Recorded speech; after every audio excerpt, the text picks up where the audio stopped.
Okay, somebody has a question for you, so I want to ask this question.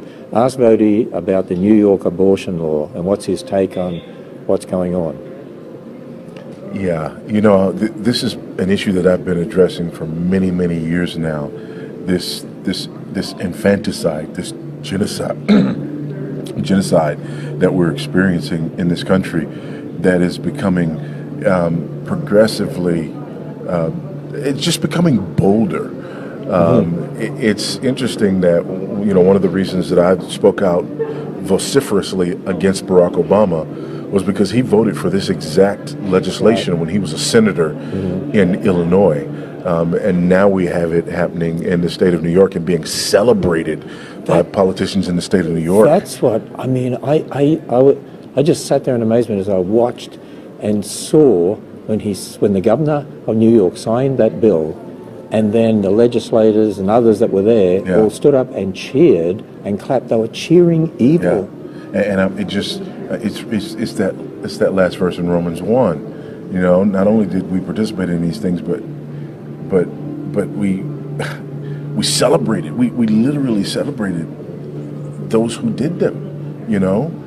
And I don't know, the idea that someone could propose the murder of children, which literally this is infanticide. It is. And others would celebrate it. It's a sad day. Well, Romans 1 says that when people reject God as creator, he turns them over to their depraved natures. And that's what I think we're seeing, because there's such a hardness of hearts out there. Yeah. And I believe it's like the Pharaoh of the Exodus, who hardened his heart, so God hardened his heart, because he wanted his heart hardened. Yeah. I think that's where we're at in our culture. So many people have hardened their heart against God, and so now there's a spiritual blindness, and evil seems to be prevailing across the country. I often think about Sodom and Gomorrah. How many people were there in Sodom and Gomorrah? But there are only 10 righteous people. But you know what? There still are millions of people in this nation that love the Lord, and that's one of the reasons why I believe he has still got his hand on this country in a special way. Absolutely. Even with and if you don't believe that, just travel to other parts of the world, and you'll find out very quickly that America really still is the center of the Christian universe.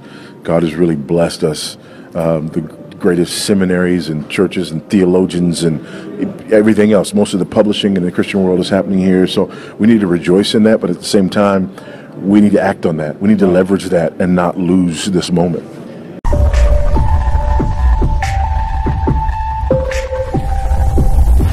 We are one in the Spirit. We are one in the Lord. We are one in the Spirit. We are one in the Lord. And we pray that our unity may one day be restored. And they'll know we are Christians by our love, by our love. Yes, they'll know